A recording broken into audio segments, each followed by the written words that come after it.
Hello everyone, this is Vera Nazarian and I am going to be reading for you. And this is actually a part of the convention TagCon 2024 To Atlantis and Back. And the reading is from a book of mine called Dreams of the Compass Rose. Now this is actually my first published novel. I've had short stories and other things published, but this is the first full novel that I've written and published. And this thing was published back in 2002, and then it was reprinted. This is like a 10-year anniversary edition. And what this is very similar to a story cycle, the 1001 Nights, where you have stories within stories, and they're all interconnected. And as you keep reading them, there's 13 stories in here. And they're actually chapters, and they're called dreams. So Dreams of the Compass Rose. The ancient world of the Compass Rose is described in these things. And each new dream or story gives you a different little story that, as they intertwine later on, towards the end, they come together. So it's a kind of a very intricate piece of work. And the first one that I'm going to read to you is actually, it's Dream 2. In other words, chapter 2, because you can kind of read them out of order, but it's very magical, because once you start reading them in order and you come back to the end, you'll be like, oh, okay. So these characters appear, and those stories are secondary, and then there's the main hero. They're the main characters of a different story, and you get surprising revelations about each one. So Dreams of the Compass Rose and chapter 2, or Dream 2. And this one is called The Miracles of Riss. When sweat, tears, and blood are drawn, truth breaks forth upon the shore. In the desert, the only God is a well. Old proverbs in the lands of the Compass Rose. There are fables, and then there are histories passed from old to young, that take on the pungent flavor of fable, of the many-hued rainbow after being reshaped so many times. Such is the story of Riss, the bringer of stillness and water, the bright-eyed liberator, the mad sovereign of wisdom. Incidentally, it is unknown whether Riss is God or demon, Messiah or trickster, man or woman, or child. If you were to follow the Compass Rose directly east across grand stretches of whiteness that is sun upon sand, you would come upon a place that was once Golden Levice, a town sprawled like a god's mistake in the middle of the desolation. No rivers flowed for 100 miles around. No rain had spilled from the incandescent skies, not in 100 years. And yet the original settlers had seen scorpions burrow deep and fat snakes slither, skim the surface of the dunes. And this told them there was to be found a source of water. When struck eventually, the well pumped cool black water like blood upon the sands, permanently discoloring them with life. The town germinated from this oasis, and after several generations, affluent trade routes were established through the desert to the far outlying cities of the south and west of the Compass Rose. Down one such route, in the wake of a caravan bearing salt and sandalwood, came an old woman and her 2 children. After an absence of 40 years, she was coming home. "How much longer this desert, grandmother?" a girl complained. She was slender, with radiant hair the very shade of persimmon in the sun, and with pale freckled skin that was peeling from sunburn. She huddled in the swing wagon, leaning warily against the cotton-draped knees of an old woman with nearly black parchment skin. "Stupid Kaiokwa," a young voice said. "You know this desert will be all around us forever. It is called hell."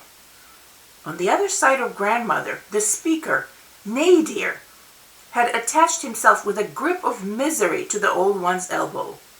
Nadir was a dark, precocious boy child, no older than 7, while Kyalpa was possibly 14, and they were unrelated, children of 2 different races. Grandmother had rescued Kyalpa, who had been drudging in a work-board house within one of the distant great cities. "I take you because of your pretty bright hair, and nothing else," the old woman had said to her, while the smile of her eyes denied the harshness of her words. This implied smile had pierced Kyalpa and bound her with the ties greater than blood. When grandmother had come upon him, Nadir had no name. She had leaned down to pick up a fallen purse from the filth of a city gutter, and had noticed him there, black-skinned as a little demon, crouching against the brick alley wall. The boy had made an attempt to take her possession, and instead watched her with a remarkably clear and wise pair of young eyes. The old woman left the purse lying and stared back at the young swarthy thing. Eyes had met eyes, and after a rich moment of silence, the old woman merely said, pointing to the purse, "Come with me, and bring that with you." And he followed her like a shadow. "I take you because you need something," grandmother had told him as they walked. "And my curiosity will be the end of me if I don't find out what it is. I'll call you Nadir because we first met at the very bottom, unless you have a better name." But the boy didn't. He thought only for a moment, then shook his head and followed her from that day on. For the first time acknowledged as an entity, he had been led by this vertigo-filled instinct to his first real stab of self-awareness. And now here they were. Their wagon jostled over the sands, the last one behind the protection of the caravan. Scalding dry wind came inside through the torn flaps of the canvas, scraped their faces, and took away the precious moisture that endlessly beaded their skin. "How much longer now?" grandmother said to her charges. "Not much longer now," grandmother said to her charges. "Soon, when the sun starts sinking, you'll see the dark shadow of Livais directly there on the opposite horizon." "And then we'll have enough water, grandmother?" Kyalpa said, staring at her with dull, ever-parched eyes. "As I remember, the well is great and has enough for everyone, child." "I can wait for my turn after all the caravan drinks," Nadir said proudly, disengaging his grip on grandmother's elbow. "I don't need water." "Everyone needs water, even the sand beetle," grandmother said. "But you are brave and stoic, my Nadir, and I know you will indeed wait for as long as you must." And thus it was. When evening began to fall, the shape of Livais imprinted upon the dark eastern horizon, and the caravan moved with the fading sun at its back. Eventually, in the indigo dusk, the many fireflies of gold and amber that were the lights of the town grew into shape. Soon they were at the gates, were being allowed within, past board entries into a well-lit thoroughfare. At the center of Livais was that famous well. Grandmother stood next to Nadir and Kyalpa among the last in line. When their turn came, surrounded by the loud animated voices of the dispersing caravan folk, orange flames of torches, and vaporous twilight, the old woman stepped forward.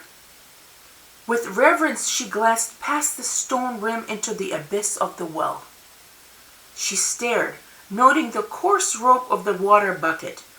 She dipped a pail in the bucket and first lifted it before the muzzle of the animal that had pulled their wagon. Then, smiling, she offered the life liquid to Kyalpa. For the first time in weeks across the desert, the girl was allowed to drink to her content. When she was done, the water pail was passed on to grandmother. The old woman took several sips, made a show of having satiated herself, and then deposited the pail into the small hands of Nadir, saying, "And here it is, Nadir, your turn, for you are truly the last." "Thank you, grandmother," the boy said with dignity, and then slowly lifted the water to himself and drank in moderate, proud swallows. "Good," grandmother said, "and now we shall find a place to sleep. Let us go, my children, and find the old house that might still stand and that was once the place of my birth." The town was small. After wandering through a dozen streets, turning here and there, they stopped the wagon before a prominent unlit structure. Apparently, the old woman's memory or instinct was still intact, for she had found her home.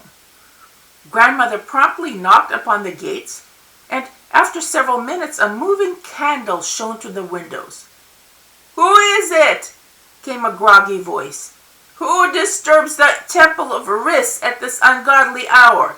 Begone, or if you must, return in the morning." "What's this?" the old woman said. "Since when have the doors of this house become the doors of a temple? Open up, for it is Riss. I have returned home at last." In the ensuing silence, they could hear the night cicadas and the sharp drawing of breath on the other side of the gates. And then, with a scraping, the gates opened. Nadir and Kaelqua saw shadows and a cowled form of a creature who stared back at them with his shocked eyes glittering in the dark. The old woman stepped forward, saying, "I am Riss, daughter of Karan, daughter of this house. After traveling the world, I have returned to spend my last days here. Allow us in, for the children and I are weary, and we have come far." The priest continued gaping, but grandmother took his silence for a yes and walked past him into the gated courtyard, leading the pack beast by the ropes and the two children following. "But," he stuttered, "but you are—" "I am a woman, yes, and an old one. But I am Riss, the one who everyone knows keeps the well filled and the waters flowing. Isn't it true, monk, that most recently the water level in the well of Livais had dropped below the normal mark by about the height of a man? That is why I have returned." "How did you know?" the hooded man whispered. "No one knows this except for three men, myself, Lord Rigae, and the old well digger." "Then you are Riss indeed, the bringer of water." Grandmother chuckled. "How gullible you are. That alone is not difficult to surmise for anyone with eyesight. Anyone who looks closely could see the fresh new length of rope added to the well bucket.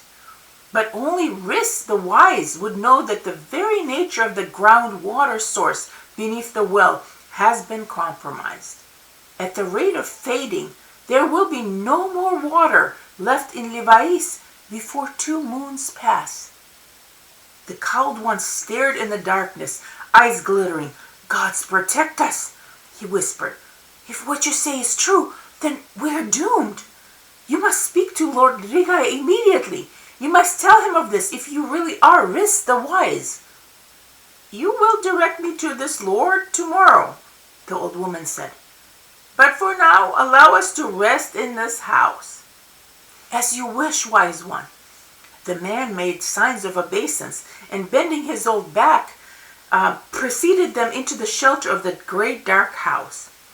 Inside, he took the single thin candle from the shelf where he'd left it to light their way, first within a grand front hall, then up a wide staircase. The old woman, with candle-borne shadows falling all about them, followed him, looking around her with what might have been a look of old wonder, and yet a hint of a mischievous smile. Kaelqua came immediately after, wary of the flickering shadow shapes, which at times looked like bird beasts, at times like demons unfurling. And in the back of them all came Nadir, seeing the same grotesque forms, but somehow wanting to howl with joy at their undulating free expression, sensing the same wildness of spirit unexpectedly within himself. They were home. In the morning, the white sun arose with a fury and began another desert inferno. When the shadows were shortest and no one dared to linger in the open, the old woman, who called herself Riss, walked out to the center of town and stood before the well, wrapped in white cotton to shield herself from the blaze. She stood heedless of the sun, her exposed skin already blacker than black, her eyes an unusual shade for someone of her race, blue like the remote lapis lazuli waters that reflected back at her from the long distance down in the stone well. For over an hour she watched the waters, and exactly 3 times throughout the time, at even intervals, the mirror surface of the waters distorted, then bubbled, as though gases were rising from the bowels of the well. And then, satisfied, she simply turned and walked away. She continued walking in the direction of the most affluent side of town, and possibly she didn't even see the small shadow of a boy following her. At the house of Lord Rigae, she paused, and from his distance Nadir could see an inexplicable smile pass her wrinkled lips, then knocked, and was allowed within. It seemed word of her had spread, word that Riss had returned to right all wrongs in Levi's. "You claim, old woman," Lord Rigae said, "that you are Riss, whose temple stands within this town." Riss observed a man attired in fine silks and wearing wrist and armbands of gold. She did not like his face, nor his unblinking eyes. "I do not claim. I am Riss," she replied in an overly soft voice, using the semblance of old age to her advantage. Lord Rigae leaned forward in his elevated seat and stared down at her. "Apparently you know more about the well than you should. Who are you really?" The old one smiled. "Of course," she said, after a slightest pause. "You of all people do not believe in Riss, at least not in the Riss that people savor like an amulet on their tongue. Come, both of us know you're an impostor, and that Riss is a figment of my people's imagination," said the Lord.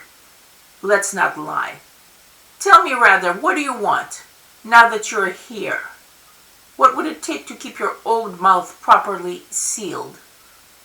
Besides the surety of death, she could almost hear his thoughts. She watched him unblinking, with her uncanny blue eyes. "Why was the house of Riss made into a temple?" she asked softly then. "I must know." "Why?" he retorted, stroking an armband of liquid gold. "Are you drawn to the idea of deity?" At which the old woman laughed, a true cackle. She is merely insane, it occurred to him then. A crazy old lizard who would sun herself on my gold. Well, let her hiss all she would. No one would believe her. But then Riss spoke words that stilled him. "Why was the house of my father turned into a temple of gold? You keep it there, don't you? Turning to your advantage an abandoned house with no master. All the bulk of it that you've made off the very life juices of these sad people. Gold guarded by your minion in the guise of a priest. Gold made by denying them water periodically, and only after they pay you their last, you pretend to call upon my name, the true name of Riss, to end the charade of water shortage." "What madness do you croak, old hag?" Lord Rigae exclaimed. "Have you any proof? Who would take the word of a vagrant over the Lord of Levi's?" "Oh, I have proof enough," she replied, her own eyes sparkling angry blue. "Proof of an outlet chamber dug alongside the well, that siphons off the water by means of a clever contrivance of machinery and piping. Whenever you choose to strike fear into these simple people by threatening their water, their very life, you lower the water level."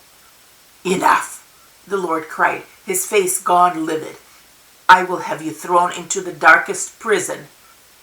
"Is it not too late?" she pointed out. "Most people of Levi's know about me and would expect me to be well and sound when I leave this house."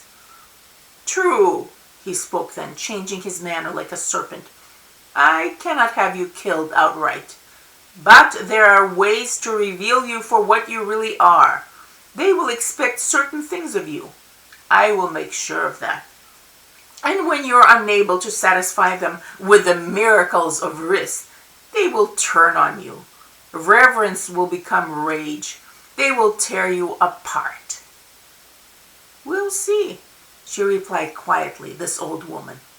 "But now I leave you to yourself, Lord Rigae, who does not believe in Riss. Remember only that in the end, truth breaks forth upon the shore."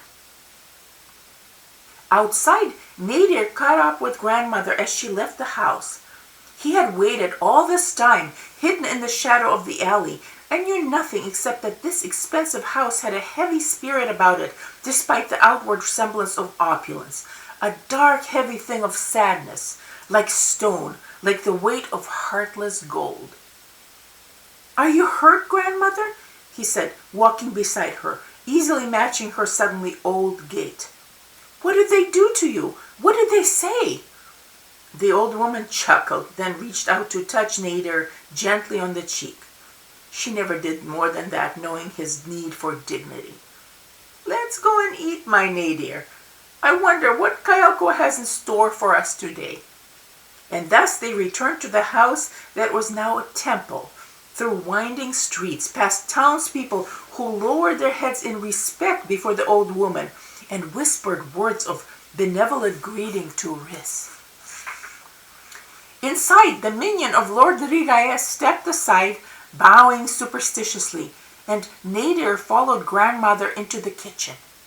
Here, in the heat of the stone hearth, Kayalkwa was checking the flatbread and stirring the popping stew.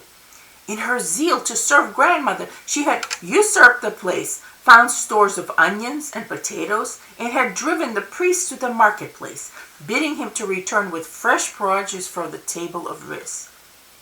After finishing their meal, grandmother and her charges cleared the eating area. And then, because the sun was still near zenith, a laziness was upon all. The old woman sat down in an old chair at the front hall, saying that it had once belonged to her father. Her eyes closed, and she appeared to be sleeping. Kayalkwa stretched, yawned, and then found herself a place on the fresh pallet upstairs. Nadir, meanwhile, wandered the old house, his spirit wanting to dance for some reason. There was something hauntingly nostalgic in the very walls of this place, a sense of many layers, many worlds, something intimate. It was drawing him, until the tips of his fingers tingled and blood raced through the subterranean caverns of his veins like bubbling spring water. Soon he would draw near enough to find it. After several quiet days of sun-washed silence, townspeople came to knock at the doors of the temple of Riss.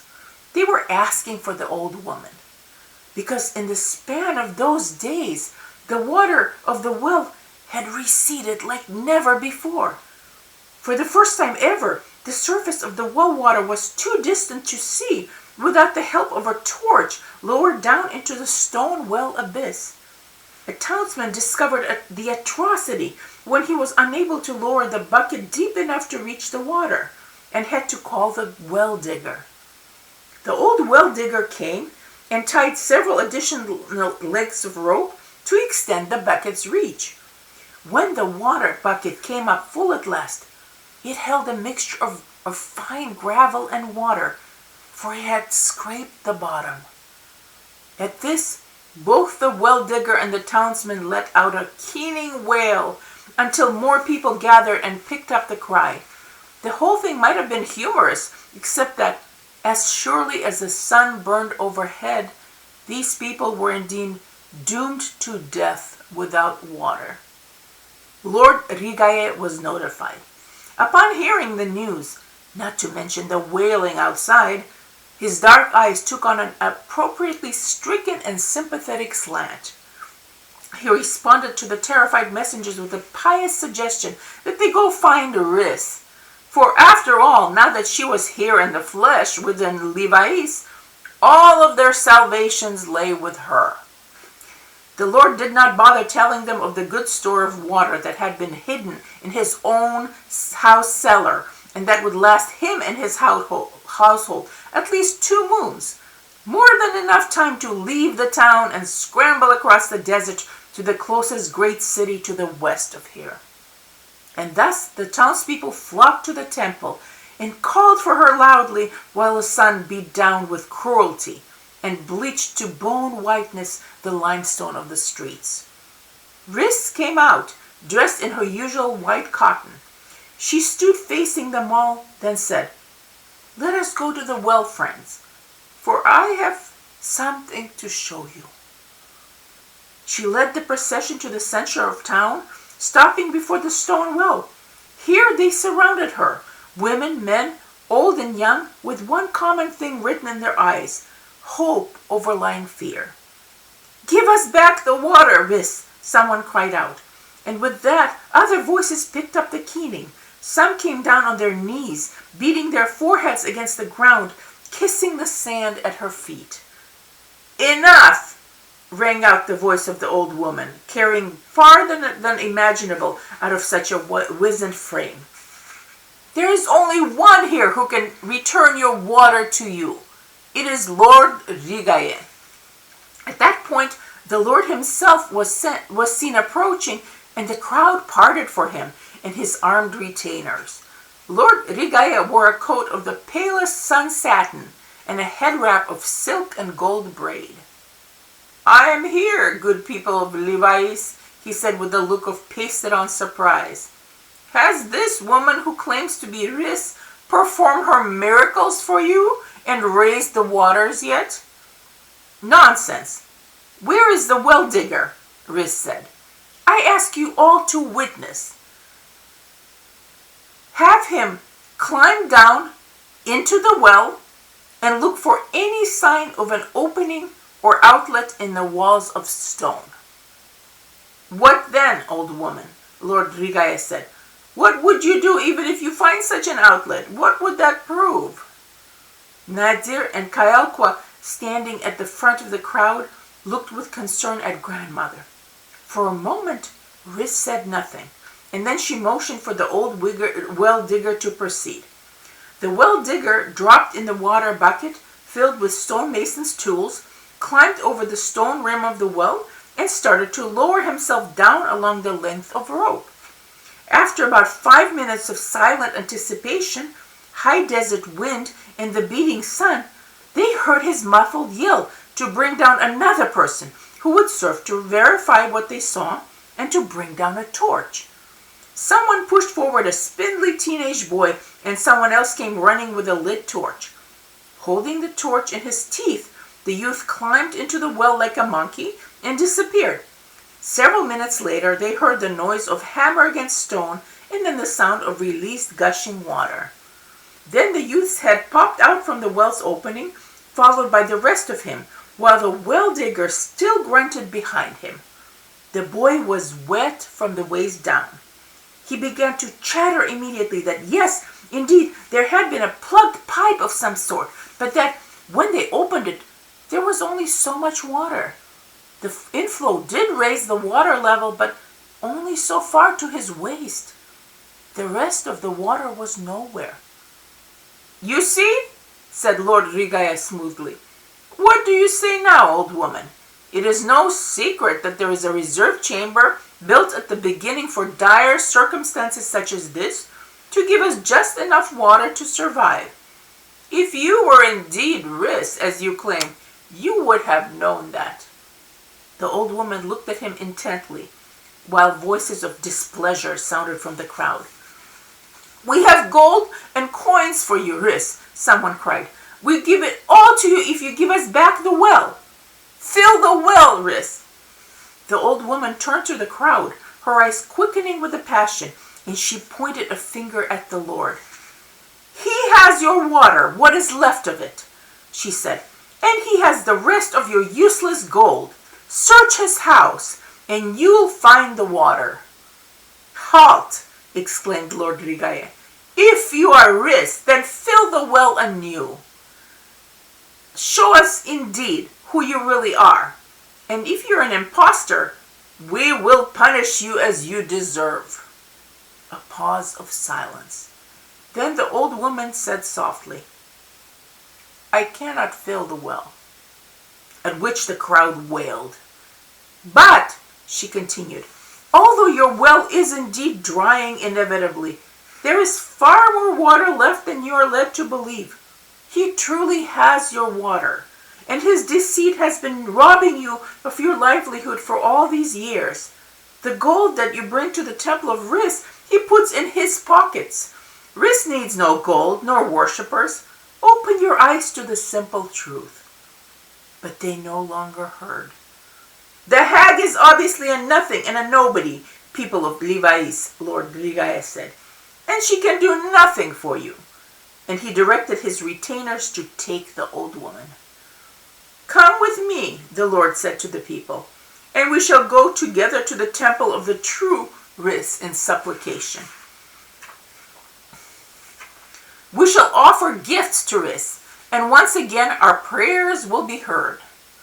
The crowd surged around him. No, the old woman cried. Do not listen, people. How many times must you offer gifts and still lose water? Think, your water has been fading gradually, even after your so-called prayers are answered. Every time there is less and less of it. But her final words were muffled, for she was struck on the face. A few steps away, Nadir wrestled like an afrit in the grasp of an angry townsman, while Kayalkwa whimpered, seeing grandmother's face bleed. Bring them also, Lord Rigaya said, pointing at the children. They are hers, and all will be punished together for blasphemy. And with that the three were taken, and the townspeople followed Lord Rigaya like sheep to the temple of Riss. The sun shone angrily from above upon them all. I don't want to die, grandmother, Kayalkwa sobbed quietly in the darkness of the place where they had been thrown. Despite the unmarked passage of time, it must surely be evening by now, thought Nadir. His eyes had keened to the dark, and he could just barely make out grandmother and the girl. You will not die, child. Hush, I promise you, sounded the voice of the old woman, stubborn and strong as always, while soft echoes came to dance all around. Eventually there was only coagulating silence. Nadir felt the slick mildew of the cold stones around them, smelled the rank vapors of this prison. I only regret one thing, grandmother said suddenly, and that is that I've brought you two here, to this accursed town of my birth. I'd forgotten how it was, forgotten the lies and the fools willing to live with them. Are you truly Riss, grandmother? The voice of Kayalkwa trembled. I believe you are. You can save us then. Oh, my girl, the woman said tiredly, sounding ancient for the first time. It's true that I was once called the Riss, but it was such a very long time ago. Tell us, grandmother, Nadir said. Very well, the old voice responded. And grandmother told them of a slave child of the house of Karan, a kind man who, after her mother died bearing her, had brought her up as his own. It was Karan who had named her Riss in honor of the one who was known to appear to those in dire need, and it was he who had taught her the nature of justice. And as he lay dying, the old man had spoken words that remained when he was long gone. If truth is ever obscured or distorted, give of yourself in whatever way necessary to end the injustice. Inspired by these words, Riss had assumed the identity of her legendary namesake. "But if you're not divine, how did you know of the justice of Lord Rigae?" Nadir persisted stubbornly. "That I did not." The old voice chuckled in the darkness.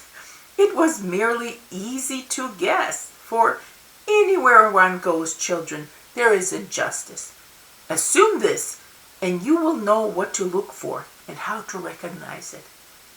"Then I will fight injustice too, Grandmother," Nadir said. "When we get out of here, I will grow up to be strong and wise like you." "But I am scared, Grandmother," said Kayalqua. "Unlike you, I am not strong. I am not Riss. I am good for nothing." "Who or what is Riss indeed, children?" the old one said suddenly. "What do you think?" "I think," Kayalqua said softly, "Riss is either a god or has the blessing of the gods and thus a power over waters. You tell us the story, Grandmother, but I know there's more to it than you do not say. You say you are not the same Riss and that you only pretend to be, but this is what I think. You, who are divine, are locked into this human shape so that you can be here and love us, for we have none but yourself." And with that, Kayalqua buried her face in the darkness against the breast of the old woman and wept with loud, rasping sobs. "My poor child, I wish I were," Riss said, stroking in the dark what she knew to be the radiant hair of the girl. "Why did you take us in, Grandmother, if it were not for that reason?" Nadir said suddenly. "I told you already, little demon," the old woman replied. "You stirred my curiosity. Besides, you were filthy as soot, your sweet dark brown skin all covered up by the stain of the gutter, your head full of lice, and I had a great urge to scrub you clean." "And I?" Kayalqua said, quieting her sobs. "Why did you take me?" The old woman began to laugh. Her chuckles echoed back and forth among the stone, and in the dark Nadir felt a tremor, a vibration against the palm of his that was resting on the cold floor. "Silly, silly questions, my dears," she finally managed to speak through her laughter. "Must there be a reason? Well then, I will tell you. I took you both because I was lonely." "But Riss is a god!" Nadir marveled. "Can even gods be lonely?" "Pah! Did I ever say I was divine? Ask the same silly questions and receive silly answers," the old woman said. "Now, enough maudlin nonsense. Go to sleep, both of you, for tomorrow, Riss or no Riss, one way or another, we shall be free of this place. And I promise you, no one here shall die." "I believe you, Grandmother. Riss," Kayalqua whispered, "whoever you are." In the darkness, Nadir thought he heard faraway sounds of subterranean waters, and as he rested his head in Grandmother's lap, they seemed to be rushing nearer and nearer like blood coursing through his temples into his very mind. The morning sun poured its scalding essence upon the Livais. In the center of town, near the well, stocks were erected. The old woman was made to kneel, face down, her neck restrained, her feet bound together, and her hands placed into the wooden contraption. Next to her, the children were tied upright to a wooden post. All three were bareheaded, without protection against the raging sun. And by the will of Lord Rigae, they were to remain thus. They were to have no water. Townspeople passed by and spat at the old woman, spat at her gray hair dragging in the dust. They struck and pinched the dark boy and pulled the radiant hair of the girl, ripping her poor tunic. Urchins kicked and taunted them, bringing cups full of liquid just to their lips and then drawing away laughing. Eventually, another old woman hobbled by and shooed the urchins away, shaming them that they were wasting their precious dwindling water in this town with their games. The hag then used her stick to strike another blow at Riss, who remained silent and motionless. "Damn you," the hag hissed. "They pray even now in the temple of Riss for forgiveness of your blasphemy, so that Riss will return to us the well in exchange for all of our gold. Even now I go to carry the last of my coins to the temple." Riss did not argue the illogic of the statement, but Kaelqua, sweat pouring down her face, whispered, "Grandmother didn't do anything except point out the truth," only to receive a jab of the hag's stick. Nadir remained silent, while sweat also beaded his date-brown skin and glistened in the tight black curls of his wiry hair. At high noon, Lord Rigaya's men appeared and grinning began to untie the children. "Lord Rigaya spares your lives. He'd rather you walk through the desert," one of the men sneered, pulling Nadir by the ear.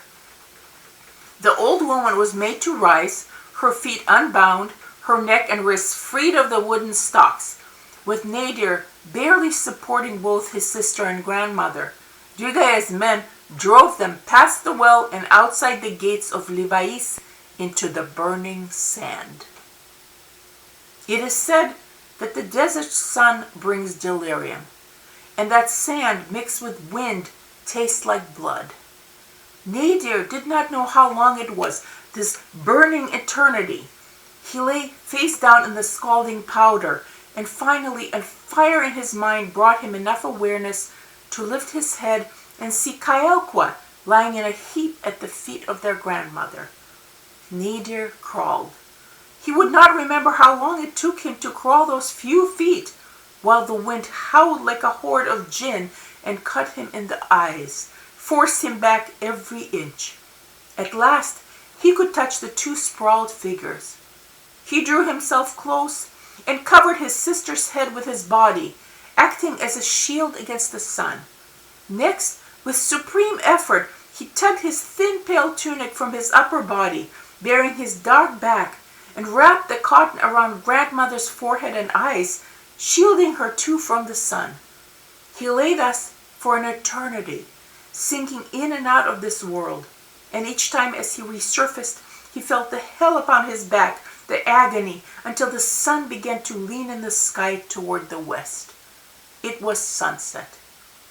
They had been denied water for only one day, and yet, because this was the desert, and because they had no shelter against the molten gold overhead, death would be very near. As the sun bled orange upon the western horizon and the wind cooled, Kaelqua regained consciousness with a shudder. She moved, feeling the small, thin body of the boy pressing against her forehead, savoring its odd coolness. Nadir's cheek was pressed against the sand, and he was half buried by a moving dune. Grandmother lay only a little away, barely breathing. Kaelqua burrowed out of the stifling powder. "Grandmother! Nadir!" She choked on a mouthful of sand. The two powers of humanity began to stir. Nadir shuddered, resurfacing, while grandmother barely moved her head to the side and squinted, and just almost, her lips smiled. And at that, Kaelqua reached out toward grandmother and then began to quake with dry, tearless weeping. "Pray, my child," whispered grandmother's faint voice. "You must pray to Riss." And Kaelqua continued trembling, for as she wept, she was also burning up with fever. They found that Nadir could not move. When Kaelqua touched his back, the skin peeled away and dark blood welled at the place where her fingers had touched. At her touch and its agony, Nadir cried out. "You too must pray, my Nadir," croaked grandmother. "It is time, and I will pray with you also." And then her eyes closed again and her lips fell motionless in their final soft smile. The sunset burned and faded. There were dreams interspersed with prayers in the darkness of the moonless night. At some point, Nadir thought he heard his own voice crying, and there were shameless tears running down his cheeks like needles of broken pride as he called out hoarsely, mindlessly the name of Riss, the mad sovereign of wisdom. And he thought he had crawled forward and leaned his head over the body of grandmother, and let the boundless tears mixed with his sweat drip down like a burning torrent over her dry lips, washing her face. And at some point, Kaelqua felt some other's voice come wrenching from her gut, strong and new, calling upon Riss, the bright-eyed liberator. And she felt her teeth sink into her own wrists, tasting her own blood, which then became water. In a maelstrom of agony and night, these bleeding wrists she offered to grandmother, held them at the old woman's parched lips, letting her drink endlessly from the vein. The crescent moon arose briefly after midnight, spilling a silver glow upon the world, and it seemed the very sand dunes were in reality cresting waves of a great ocean, while the desert spilled around them with the cold oceanic currents of the night, liquid and boundless. The waters of the night ocean swelled into giant forms, and they moved all around them, licking the very walls of Livais, scaling them, and filling the town to the very brim with liquid metallic moonlight. At dawn, Nadir awoke, just as the sun showed on the eastern horizon. There was fever in his mind. Grandmother and Kaelqua were gone. He looked around, thinking that maybe they'd moved in the night, and then he began to dig, clawing at the sand, for he thought that a roving dune had advanced in the dark and buried them with its whiteness. "Grandmother!" Nadir called, his voice as quiet as a scorpion's, his lungs dry and parched with sudden anger. "Kaelqua, stupid, useless girl, where are you?" He dug wildly, crawling on his knees in the sand. And yet, as the sun came up higher, beginning to scald, there was no trace of an old woman, his grandmother, whom he knew as Riss, nor of the girl with hair like flames. Nadir stilled suddenly and whispered into the face of the morning wind, "She's gone. She has left me, and you too, my sister." "No!" he croaked then, his little dark face crinkling into a grimace of sand and pain. "No, no! Keep digging, no!" And then something prompted him to glance away from the sand before him.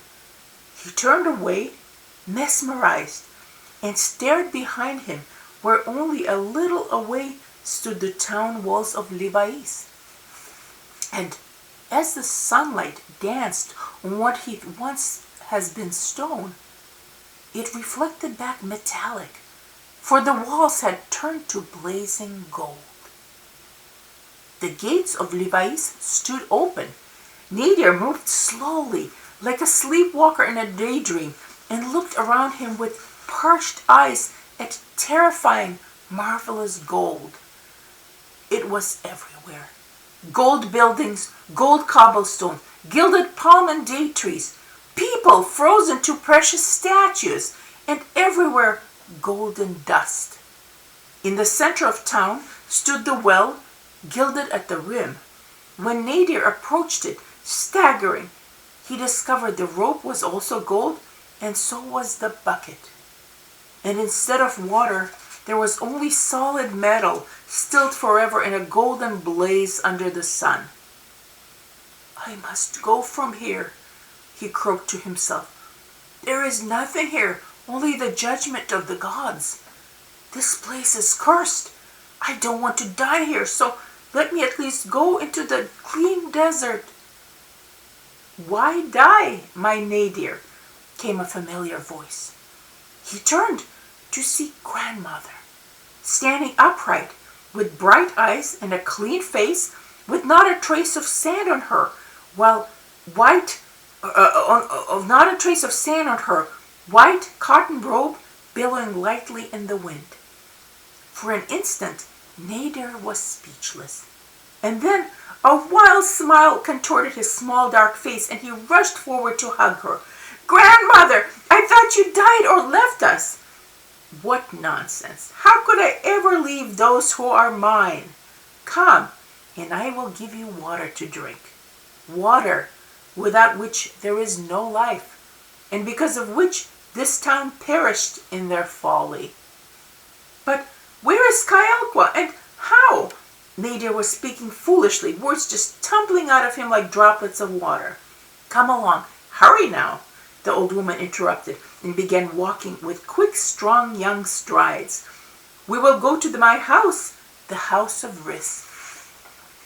Inside the old house, there was no gold at all, and the outer walls too had remained gray stone.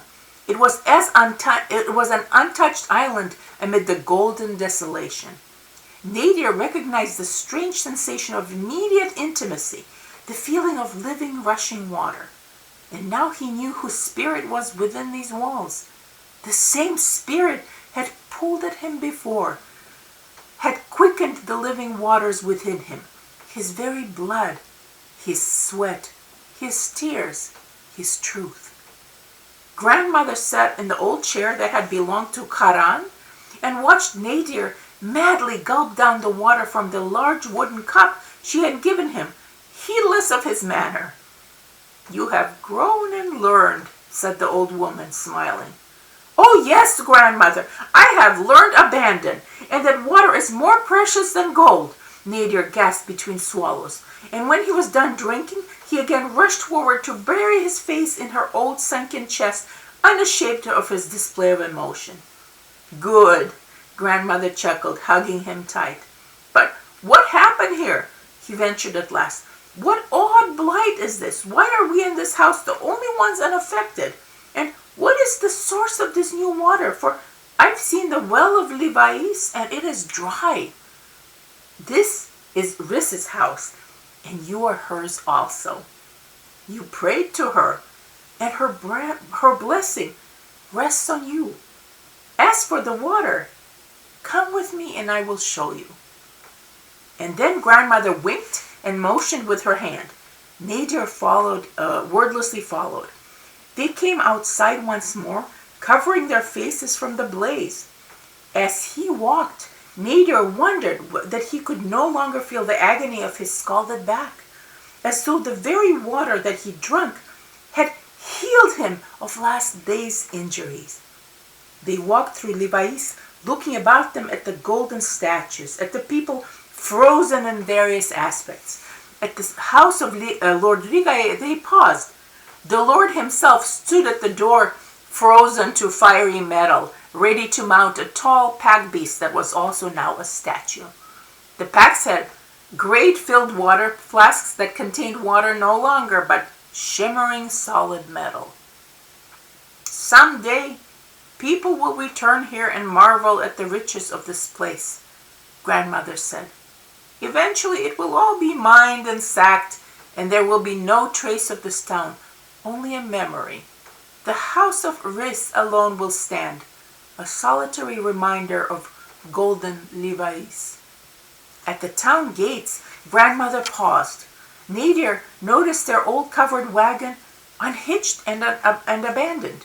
However, not too far away was their pack beast, loaded with a bag of supplies, standing idly and looking rather well fed and ready to depart this place. Grandmother led the pack beast out through the gates and then handed the reins to him. What are you doing, grandmother? Nadir asked with a sudden premonition. Seeing you on your way, of course. The old one smiled, wrinkles crinkling at the corners of her bright young eyes. But what about Kayako and you, and what of the water? In reply, grandmother took his hands and held them tight in her wrinkled own.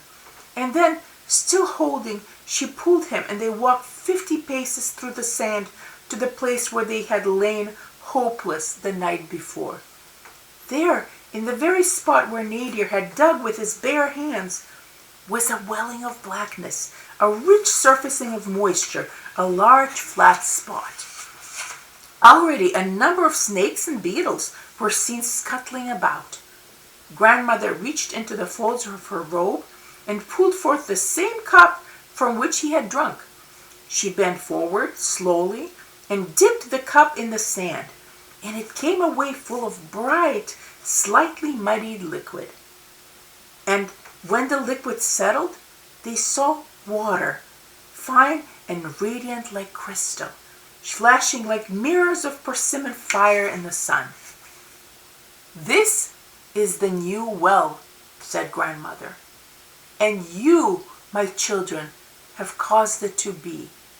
They, the people of Libais, tried to make water from gold, but only gold comes from gold. And thus, Riz gave them the truth of what they asked. You alone brought water to Libais, for you sacrificed your very own water, sweat, tears, and blood, and quenched my own thirst when I was most in need. I drank of you, and now you will always drink of me, and never lack for water. Now take this cup and be on your way. Don't be afraid. It will be full for you always. But what about you, grandmother? How will you remain here all alone? Nadir whispered, receiving the cup, while water welled in his eyes because he already knew the answer. I will remain, my beloved, because this is my house. And yet I will always be with you, especially when you dream, just as you will always be here with me. And this well, she is a part of you. Then you are Riz, the bringer of truth and water, Nadir exclaimed. But suddenly he felt a pang of different agony come to him as his soul broke asunder, and he understood and cried, This well, Kaelqua, my sister, what has become of you? In answer, the old woman, or someone else, who had been his grandmother for so long, only smiled. Riz, the wise, the just, the trickster, leaned forward then and kissed the boy on the brow. And where her lips had touched, he felt a seal of warmth, then coolness like a breath of a faraway ocean. He blinked, and Riz was gone like a mirage. All around him stretched only the incandescent desert, while to the back of him stood ajar the bright gates of the town of dead gold. Leading the pack beast, the boy breathed through his mouth, through his tears, and without ever again looking back, started to cross the desert. And that's the end of the story or chapter, Dream 2, The Miracles of Riz. Now, Nadir is actually the main character of this book. So you will see him grow up, and there's a lot of other adventures he goes through, and there's a lot of fun stories in here. So I hope you enjoyed. This is Dreams of the Compensrose. This is the 10th anniversary edition. You can get this in paperback or hardcover. It's available everywhere, Amazon, whatever. Just visit my website, veranazarian.com, and you can go from there. Or just search for it. So hope you enjoyed, and in the meantime, I encourage you to continue with the convention and onward to the next panel or event. Have a great time, everyone. This is a part of TagCon 2024 To Atlantis and Back.